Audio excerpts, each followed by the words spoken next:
Welcome to Life Together. This is a podcast of the Chapel and Green. So grateful to have you listening to us. And today I have the honor and the pleasure of being with um, my friends and brother and sister in Christ, Greg and Michelle King. And we get a chance to hear their story and how God has worked in their life. It's an amazing story. Um, I know a lot of it, but I'm looking forward to hearing maybe and learning some new things today. So thanks for joining us, Greg and Michelle. Our pleasure. So, my first question, and this is for both of you guys, is can you tell the audience and myself just a little bit about your lives um, before Christ? My life was pretty ordinary. Actually, I'd say very American. Uh, you know, uh, working hard, trying to achieve those goals that the world tells you to try to achieve, and thought I was doing pretty well. Um, that there's some deception in that. Hmm. So you think you're chasing things that are good, and at the same time, um, yeah, you're finding that that's not always as good as it looks on the commercials and in the magazines and in the newspaper.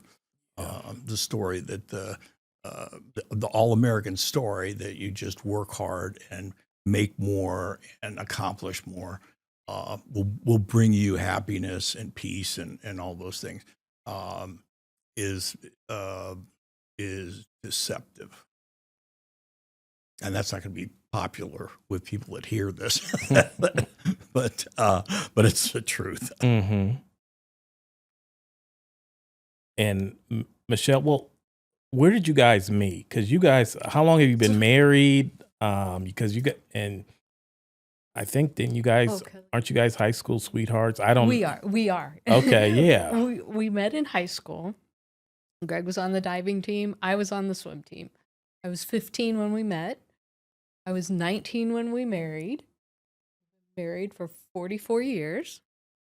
Married in 1981. Congratulations. Yeah. Yeah. Greg's parents owned an insurance agency. So after high school, he ended up working for them. And we ended up having two children. I stayed home with them for a little bit, but then in 1985, Greg's dad had a heart attack, and Mhm. so I came into the agency at that time, and which was wonderful because I could take the kids in with me, and it was lovely because they grew up with grandma and grandpa, Mhm. so it it was nice. It was good family time. So from the outside looking in, um, it looked as if you guys had achieved the American dream, right? Like you Yeah, guys, everything looked great, right? yeah, yeah, and it seemed that way because everybody else that I knew that was chasing that same thing, was going in the same direction. Yeah. So Would you nothing. would you guys would have considered yourselves Christians or culturally Christians? What did you guys? Where was faith in that chasing of the American dream, and in your the early part of your relationship and marriage? I probably would have said I was a Christian because I grew up in America and I wasn't a Buddhist. I Hmm. mean, so what was left? Yeah. What else when you live in America? And so, uh, when you're in third grade and you sing in a Christmas pageant with all the other kids, and it's culturally the acceptable thing. That's what everybody else is doing, and you think you're just part of it. Yeah. Yeah. You just it's osmosis. You just absorb this. You think at that point. Michelle, but what about you? What were your your feelings on faith during this time in your life? Well, um, I was raised Catholic. Okay. Went to church every single week. Uh, from birth that I know of, Hmm. and actually, uh, after we got married, I quit going to church for quite some time. Just didn't it didn't have any hold for me. Yeah. I mean, I had been baptized as an infant, and I got my first communion, and I even um can't remember what that other sacrament was, but I went through that too. And it just after I got married, I was just doing my own thing, and Yeah. it it was no more rules. I'm married, you know, Yeah. and so I didn't go back to church. I actually went back to church in, and I went to the Catholic church because that's all I'd ever known in 1999 because Y2K was coming and I was sure I was going to die. Mm. So along with a lot of people, we thought the end of the world was coming. Yeah. I mean, looking back, how silly can you be? But um, that's when I actually started going to like 7:30 church on Sundays, but Greg did not Yeah. participate in that. And Greg, did your family grow up going to church at all, or was Christmas and Easter when you Oh, guys went, or regularly? What did that look like? it was fairly regular when I was young. My dad was a Methodist, Okay. mom was a Baptist, so there was some conflict as where to go. I guess we kind of followed my dad, went to the Methodist church in Hmm. Pancagua Falls, and I've got a story there. So I think I was 12 years old, and strangely, uh, the pastor preached really strong hellfire and brimstone uh, message in a Methodist church, which was not common, and I don't think it's still common today. Hmm. But I remember coming home from church, and I had this real pivotal point religiously, and telling my mom I didn't like what I heard. I just didn't like what that guy said. Yeah. I'm 12 years old. What have I done? This guy told me I'm going to hell and I'm a bad person. And so this, informed my thinking. My mom's reaction was patting me on the head. You're a good boy. Mm. You're okay. You don't have to go back and listen to that angry man. Hmm. And so I thought, hey, she's right. I'm okay. I don't have to go listen to that guy tell me that I'm going to hell. Yeah. What have I done? Who have I killed? I'm not Hitler. I'm not Mussolini. I haven't killed millions. Yeah. So I must be okay. Well, that's a profoundly bad message to tell your 12-year-old. Mm. They're okay. Yeah. So I'm going to just piggyback off of what Michelle just spoke about. She spoke about like going back to the Catholic Church in the 90s. You at that point, you guys had been married for nearly 20 years. How would you guys quantify your life? You're chasing the American dream. You've got, the house, the car, the two kids.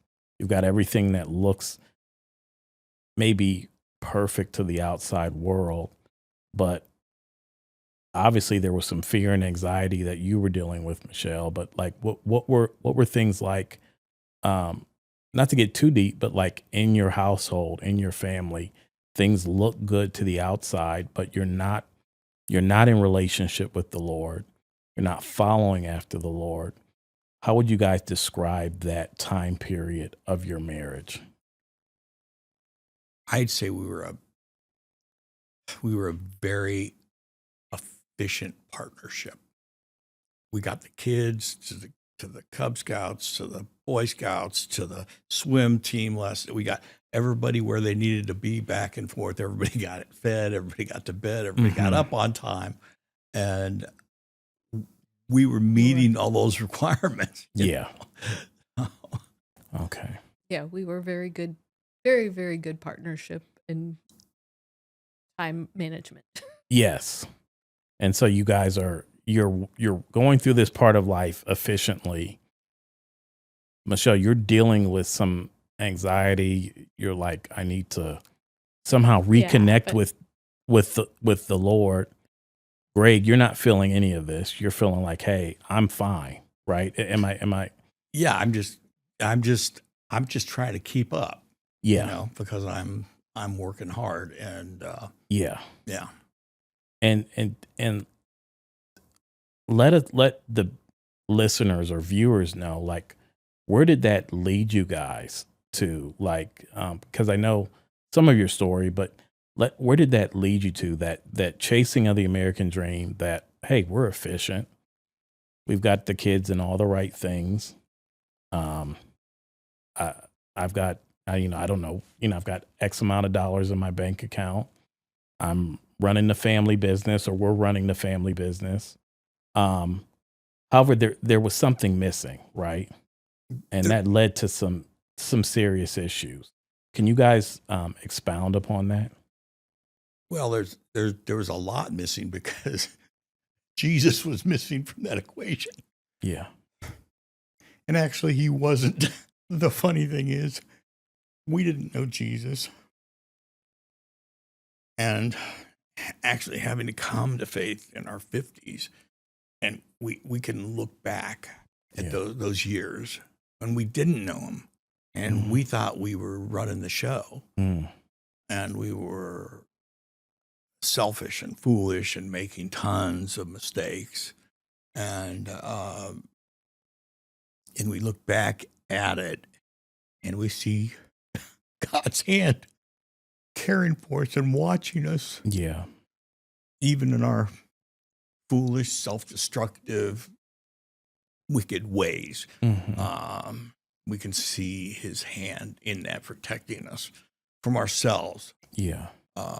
in many ways. Allowing us to make a mess of it enough that we realized we needed Him. Yeah. How did that happen? Did that happen? I may have my timing wrong, but I feel like, Michelle, the Lord drew you in first. Is that correct?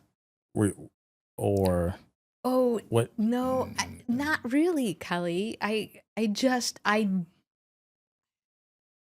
no, it was fear of going to hell. Period. Okay. Okay, I had no relationship with Christ. I had a relationship with a church Hmm. because I thought that's how you keep from going to hell. Okay. That's what that was all about. And it just, yeah, it was like the fire insurance thing. It Okay. it just, it. I was following rules, Yeah. but once I did have that relationship with Jesus, I realized you were following rules. That's all you were chasing. So how did that relationship start? Greg mentioned it was both you guys were in your 50s. But we were in our Yeah. 50s. Okay.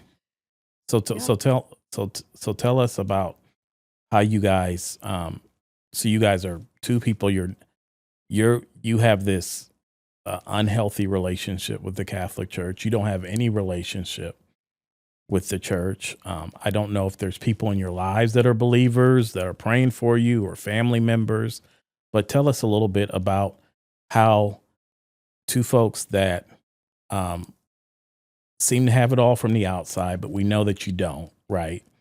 How did the Lord begin to work in your hearts to draw him into relationship with him? So our marriage was easier to work when we were first married because we had nothing. And Mhm. so to survive, we had to cling to each other. Mhm. We didn't have Jesus, but we didn't have anything else. So we clung to each other and did what we had to do. We worked hard and remember not having $1.50 to go to McDonald's. It just Mhm. wasn't happening. So we hung close together to survive. As we worked hard and became more prosperous, it's interesting that more prosperous lifestyle um, gave us both the ability to not cling to each other, Mhm. to do our own thing. She's busy doing her thing. I'm doing my thing. There's less of a connection. And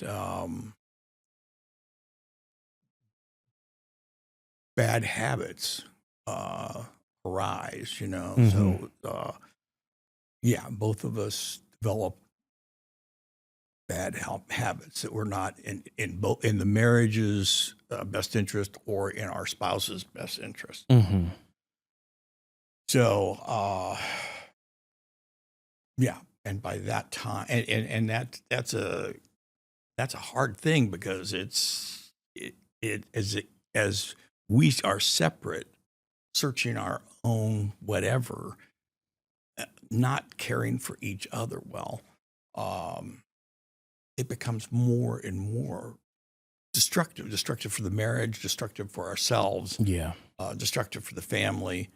Um, and we went through all the economic stuff, but um, I went through medical issues, had a big fusion in my back. Uh, After I came off that, I remember the doctor says, "You need pain management." All of a sudden, before fentanyl was on the front page of the paper, they've got me on fentanyl and Percocet, and I'm on more narcotics than a junkie, Mhm. and I'm washing it down with vodka, and that's not good. Yeah.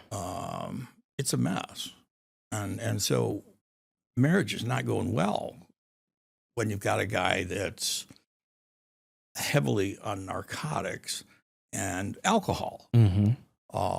And our marriage is falling apart.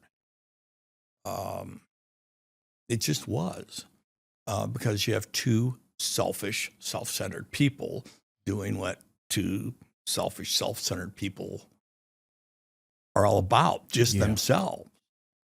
So recipe for destruction, Mhm. you know. And I can tell you, it came down to a quiet night at 2 o'clock in the morning on my front steps, um, smoking my last Marlboro of the 3 packs a day I was smoking. This is not good behavior. This is not Yeah. healthy. This is self-destructive. And I can remember 2 o'clock in the morning sitting. My house is in the middle of the woods. It's on a 1-lane quiet road in the middle of the woods. And Mhm. there I am at 2 o'clock in the morning. And I'd been thinking about this um, and thinking about it and thinking about it. And how am I gonna handle this? Yeah. I'm tired of being on narcotics. I'm tired of being drunk. I'm tired of being unhappy. I'm tired of carrying the weight of the world on my shoulders. and yet I had this fear that I was raised with this Midwestern work ethic Yeah. that when we had a problem, the way we addressed the problem, we worked harder. We gave up a little more. We worked harder. We threw some money at it. We're gonna fix it ourselves. The last thing that I was raised to do was ask for help because that was weak. So here I am. I'm balancing my need for help and my fear of asking for it. And finally I'm there. I'm there at 2:00 in the morning at rock bottom. And terrified. Yeah. And I reach up to the sky and say, Jesus, help me. I need saved. I need a savior. And I was afraid of that. Because I thought that would be weak. At that moment, I almost laughed because it occurred to me that here, the creator of heaven and earth answers that call for help. And that's the most powerful thing that's ever happened. It was not weak. He touches me and I feel it and I know it. Yes. And I think, how could I have been afraid to call out to him? Yeah. How foolish could I be? The fear was gone. The worry was gone. The 1,000 pounds on my shoulder was gone. And I'm sitting there in my front steps, looking out into the woods, which is my front yard. I'm thinking, it seemed like it got brighter. How can it get brighter? It's 2:00 in the morning. It doesn't get brighter. And yet it seemed like it got brighter. And I got up and I walked in the house and I poured the liquor down the drain and threw the pills in the garbage. And I slept like I hadn't slept in 50 years. And I woke up and I told her that everything's going to be okay. Everything's going to be different now. And she said, yeah, I've heard that before. I said, yeah, I know. I said, I'm sorry. I said, I'm a liar and I'm a drunk. And I've told you that before, but this is different. She kind of steps back a bit. That I've never heard that you're a liar and drunk. I said, I talked to Jesus last night. When you talk to Jesus and you sense his perfection, his holiness, for the first time, you see who you are. And you realize that you're a liar, drunk, and unholy. And so I said, I don't expect you to believe me. I'm just asking you to watch and see if there's a change. Yeah. And so I think she was talking divorce at that point. I think she was just too paralyzed to take the next step in that. And so I think she just And so, Michelle, here comes Greg. And he's just described, the kind of man that he was at that point. And that has to be just a shock to the system, right? For him to come to you and... I don't know that I believed him. Yeah. Because I did. I said, I'm done. Yeah. I had been chasing my own life. Mm-hmm. I I had been out and been promiscuous and been had other people that I had been seeing, Mm-hmm. and I was just like because I'm living in the world. I'm Mm-hmm. living of the world, in the world. Television is telling you it's okay. Everybody does this stuff. Mm-hmm. And so I had by this point, like, my mother was dead. Um his mother was dead. I really had no sounding board. Yeah. Um and at this point again, our kids had moved, and that was a big part of it too, because I kind of lost my job. I mean, my Mm-hmm. kids were college age. Mm-hmm. They're adults now. Here I am. And he's doing his thing and going out and with his buddies and stuff like that. And I was just lost. I was completely lost. Um and when he did come and say that, I literally said to him, I don't believe you. Yeah. And um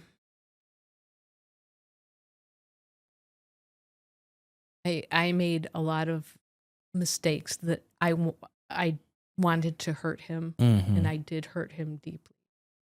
And those are mistakes that I don't wish anyone to ever make, Mm-hmm. because there are things that, although Jesus takes that, there are things that will live with me until the day I die, Mm-hmm. until I'm home. Mm-hmm. So I don't recommend that for anyone. Um, but God can take ashes and make beauty. Yes. And that's what he did in our story. He, Greg said to me, you know, we've never invited Jesus into marriage, right? Yeah, I said I want to go to church, which just about knocked her over. Oh, yeah, because he used to be St. Mattress. I go to St. Mattress. Mm. You know, Mm-hmm.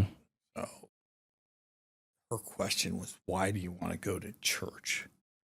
And I said, "I need to be around people that love Jesus."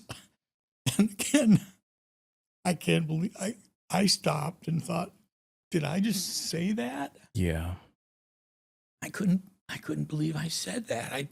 I heard it, I said it, but I'm like, wow, that sounded so foreign to me, Mm-hmm. coming out of my own mouth.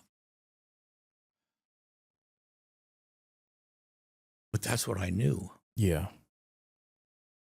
I wanted to be around people that love Jesus.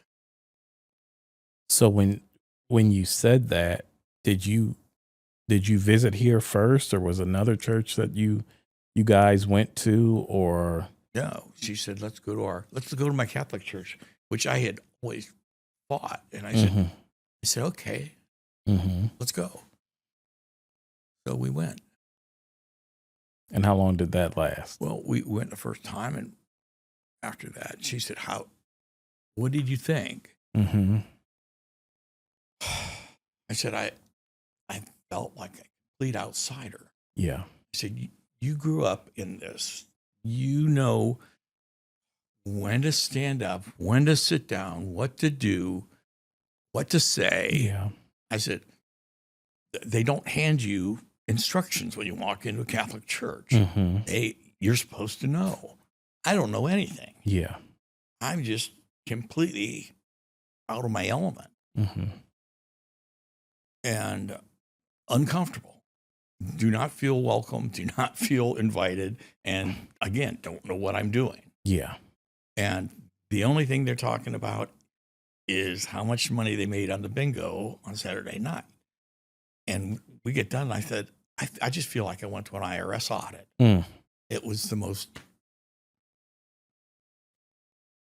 unexciting thing Mm-hmm. And she said, well, what do you want to do? And I said, well, I got an aunt and uncle. They go to the chapel. They seem like Jesus loving people. Why don't we go there? Yeah. So we did that the next week. Mm-hmm. We walk in,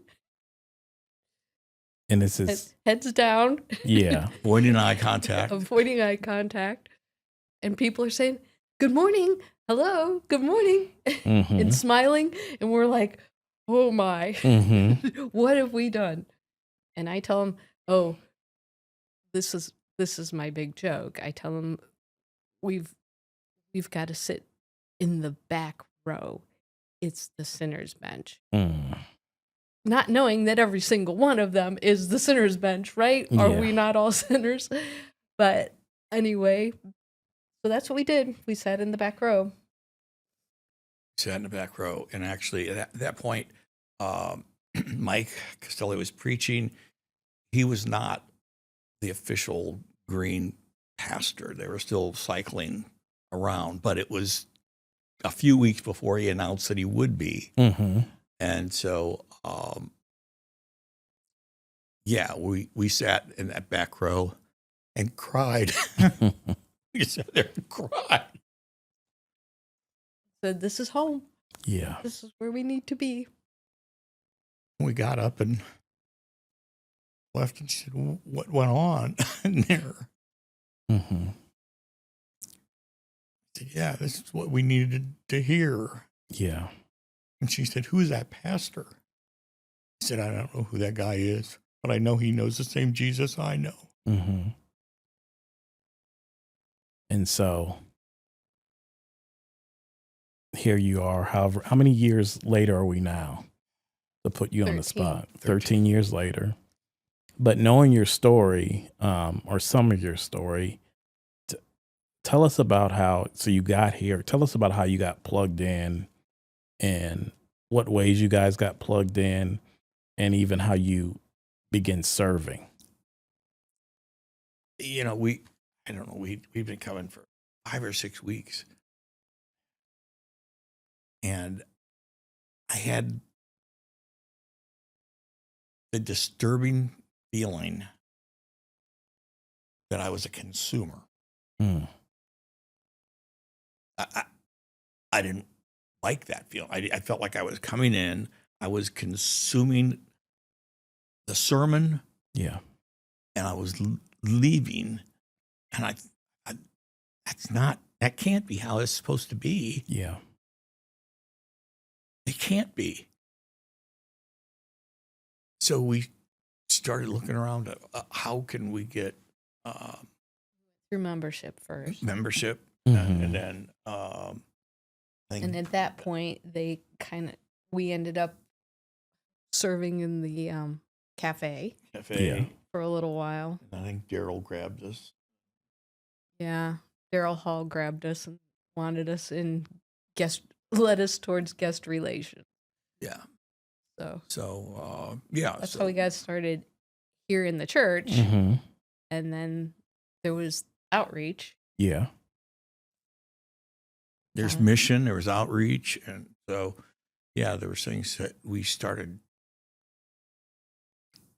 We didn't want to just be consumers. We wanted to be part of the church. Mm-hmm. And I need to interject here too that we had to start dating all over and start holding hands. Yeah. I mean, it was hard at first, wasn't it? It was, And part of why another thing was that we got into marriage matters, Mm-hmm. which was one of the first things that we did too, because we needed it.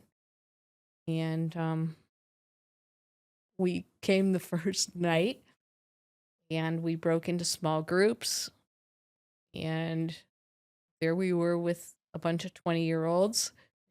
Greg gets in the car and was very angry and says, we are not We're not doing going that back to again. that. We're not doing it again. We're 50 years old and they're 20. Mm-hmm.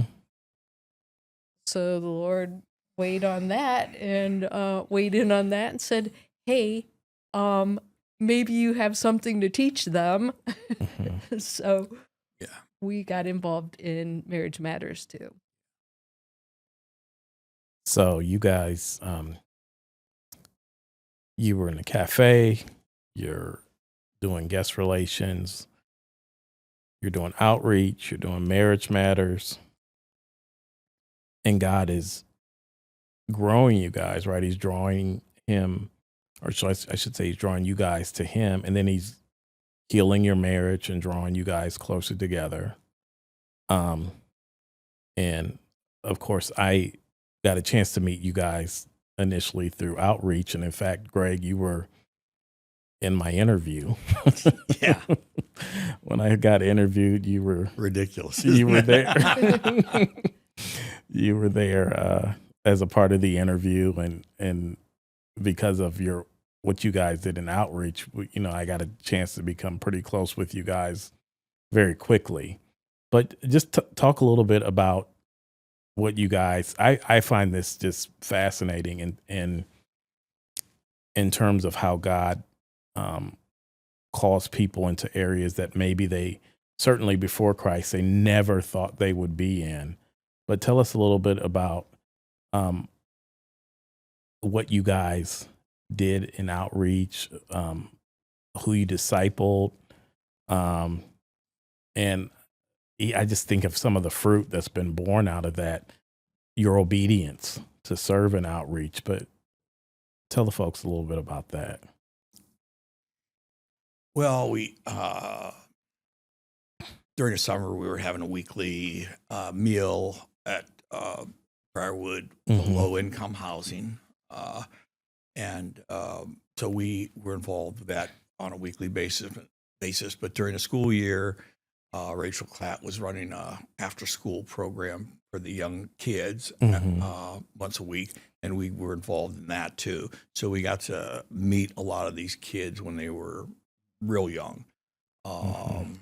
When they were of the age where they wanted to go to a Sunday school kind of program. Yeah. And then as some of those kids started to age out of the interest in building stuff with popsicle sticks and having a treat and hearing a Mhm. Bible story, they were 11, 12, 13, and their interests were waning from Yeah. that stuff. And we thought, this is when it's really hard when you're 12, 13, 14 Mhm. years old, and there's drug dealers walking down the street Yeah. in your housing development, and all other bad things, and they're trying to lure these young people into it. Yeah.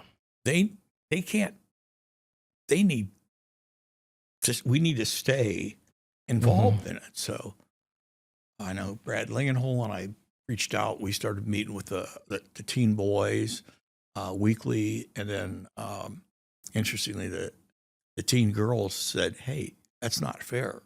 Mhm. What's not fair? Well, you're meeting with the teen boys, but you're not. Who's meeting with us? Mhm. We want to have a meeting. Yeah. So at that point, we couldn't find a lady to come from church and We- meet with the girls. Amy. Well, she did later, but yeah, Yeah. I think at first, no, we couldn't find somebody to do that. So Yeah. I met with her and the girls once a week, and it was, I wasn't sure how that dynamic would work. And here I can't remember, there's 170 units or something like that, and 168 of them are single moms. Mhm. And I thought, how's this going to work with her and I talking to these teen girls? And it was wonderful Yeah. because they didn't have any men in their life. They didn't have any father figures in their life. Yeah. So we could go talk to them and show them the care. Yeah. and the respect and the love that they didn't have at Yeah. home. So, we stayed integrated with these kids, and we realized that some of these kids, they need more than just a Tuesday or Thursday night Bible study. Hmm.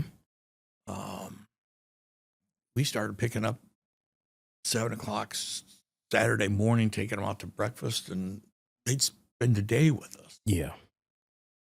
So they needed to see how husband and wife operated because they didn't see it at home.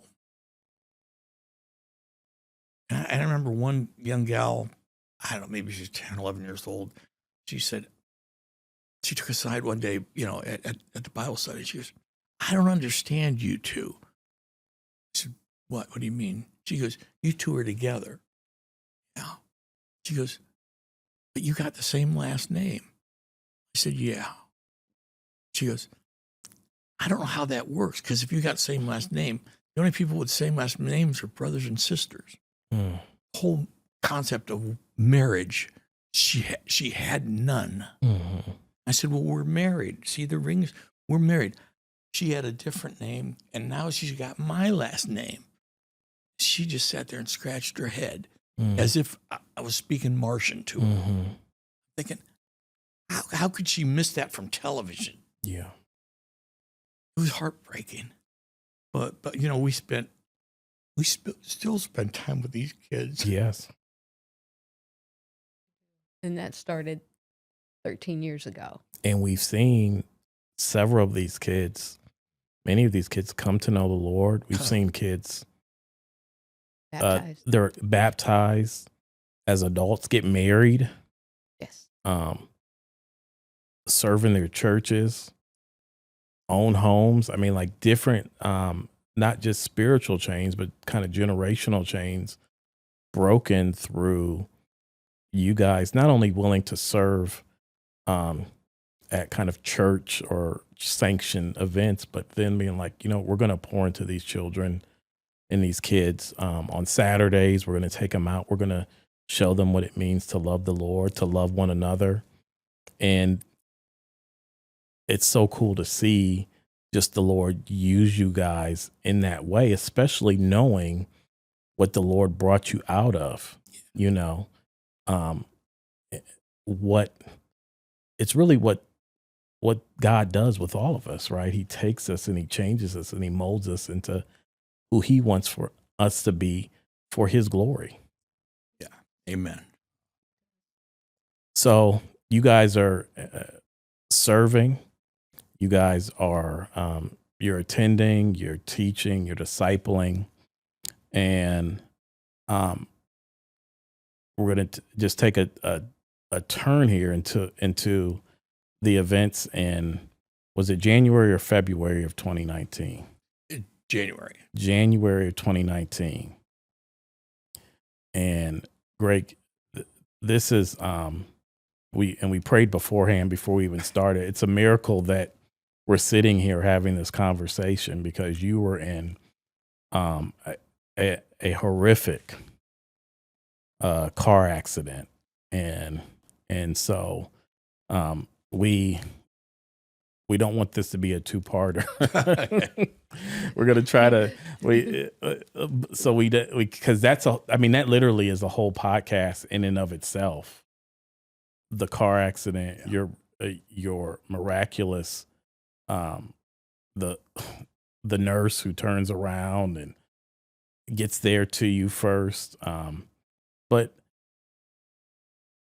just take my word for it, folks. If you see Greg, I bet I'm going to get emails for folks who want to hear this story directly from you guys, who want to get in touch with you guys about this. But so you're in this horrific car accident. We're not going to get into the details of that, but I do want you guys just to share a little bit how God has even worked through that for his glory. No.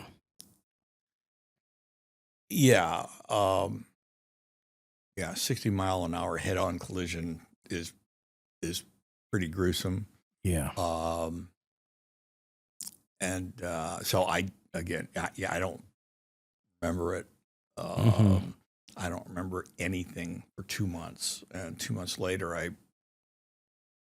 woke up in a hospital, Yeah. um, and heavily invested in titanium because Hmm.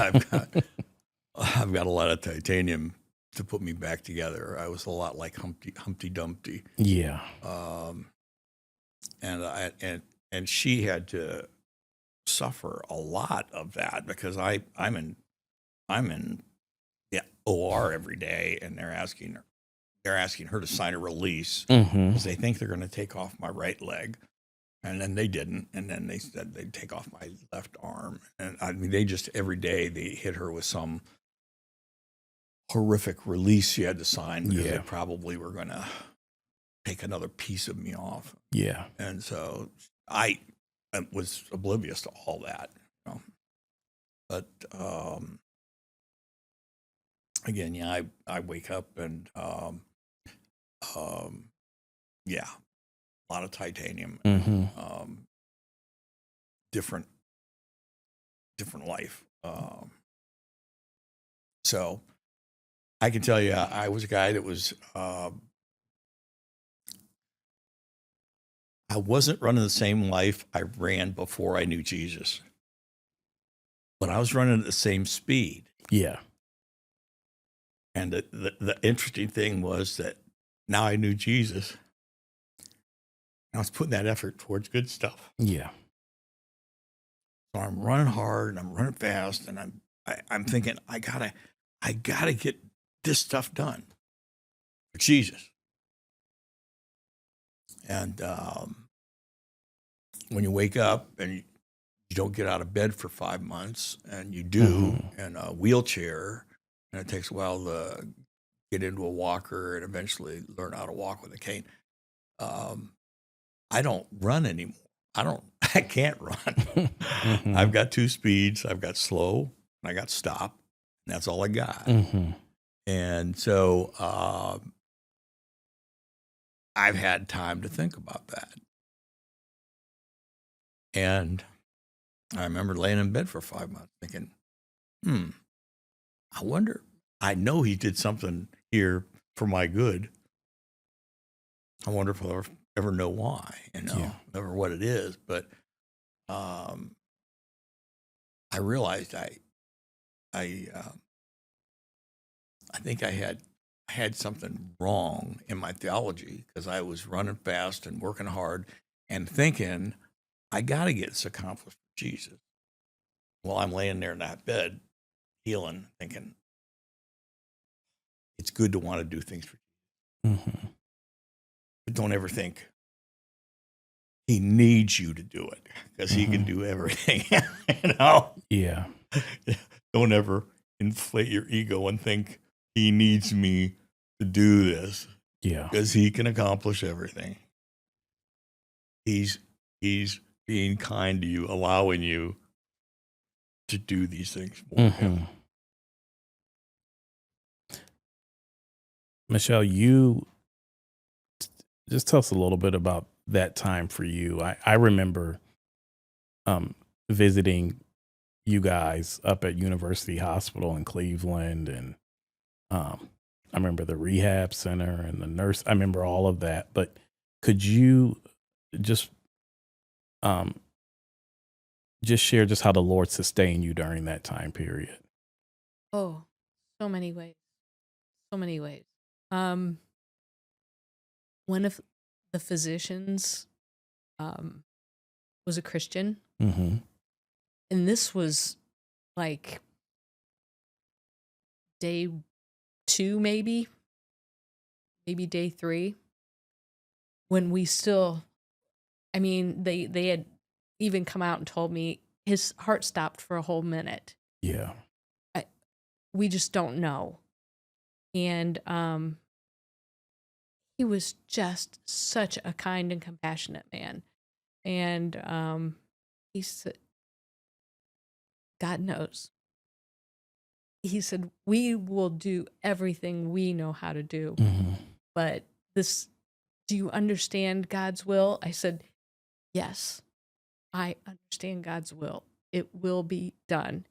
And and honestly, I mean, that sustained me through all of it because I was also help running the business. Yes. Yeah. So I was in Cleveland whenever I was not at the office, and then I'd go home and sleep for 6 hours and go back at it. And what sustained me was so Ray and Linda Thompson, who we met at Marriage Matters, who were running Marriage Matters when we first came here, just poured into our lives. Hmm. And they were both there, just stalwart. I mean, just my rocks. Yeah. Um, my children came.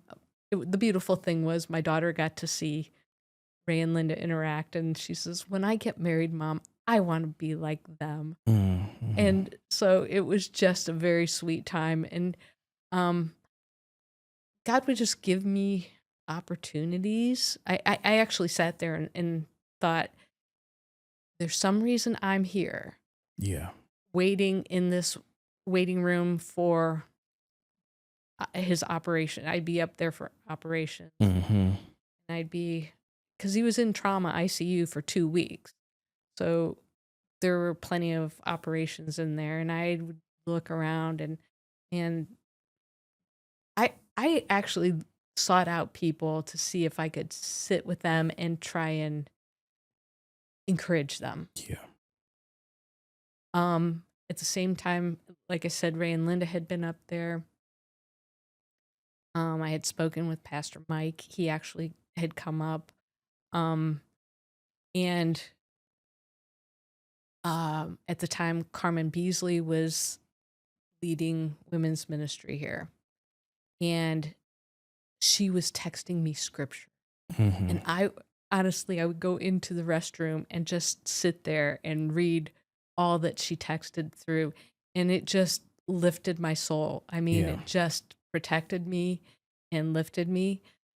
And not only that, but women's ministry got together. At that time, when he had his accident, I was leading a Bible study or co-leading a I think I was leading Bible study. Mm-hmm.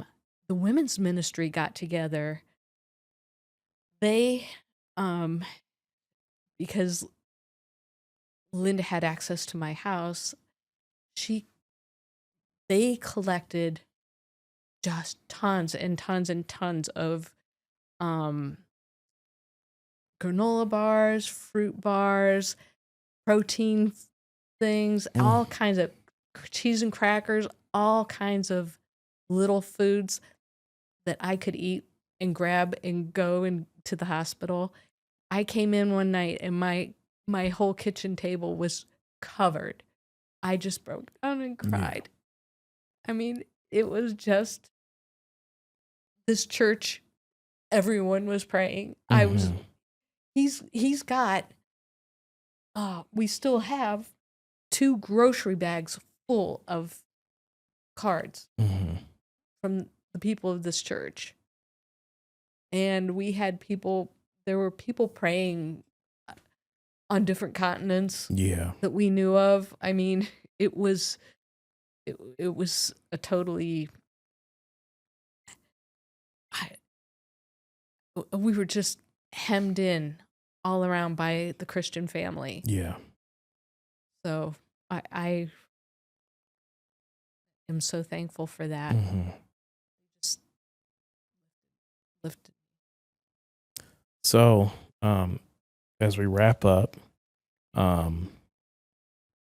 thank you guys first and foremost for just sharing your story. I'm gonna put you on the. I guess I don't know if I should do this or not, but if anybody wants to get in touch with you, they can get in touch with us, right? Because I really feel like your story. There's gonna be people out there that can relate to how the Lord has maybe been pursuing them. You know what I'm saying? And they can see themselves in you guys and how your guys' obedience to the Lord, how that has changed your lives. And it's not just changed your lives just for the sake of your lives, right? But he's used you to help change other people's lives as well. And I believe that the Lord, he wants that for all of us, right? He wants for us to be obedient to him. Abundantly. Yes, to give Well, ourselves when away. you live this. My old life was joyless, Yeah, without joy. I was just grinding, and yeah, there was no joy yeah, in it, and so it was mere existence. yeah, And so when you have Jesus in your life, he's so kind, yeah, so loving, and he uses you, and he gives you the vision to see things where you can help, yeah, you can share his love, yeah, you can help direct people, you can show them a new direction so they don't go down the path that you were lost in. yeah. And that's real joy. That's so true. It's real joy. And it's funny as we wrap up, this will go into post production. I don't know how long this will be, but I can say this because you and I in April of 2018, we went to Memphis, Tennessee, and Greg drove there and back, and we talked the whole way down and the whole way back. The radio was not on or anything. This is like just a snippet of how interesting their lives have been, both before and after Christ. So I can't thank you guys enough for joining us today. I know that this will be a blessing to anybody who hears this. So if you're hearing this, if you want to get in touch with us, you can look me up on the website, email me at collie.brandon@tcig.org. And we'd love to get in touch with you. And I'd love to get you in touch with the Kings if you just want to send them some encouragement, or if you got some questions, maybe their story, you can relate to it, and you're wondering, man, how do I get that abundant life? How do I get that joy? I've been chasing after this, chasing the American dream, and it's not working because it's not meant to work. We only get abundant life through a relationship with Jesus Christ. So I can't thank you guys enough for joining us today. And to our listeners, we love you and we can't wait to see you soon. Talk to you later. Bye.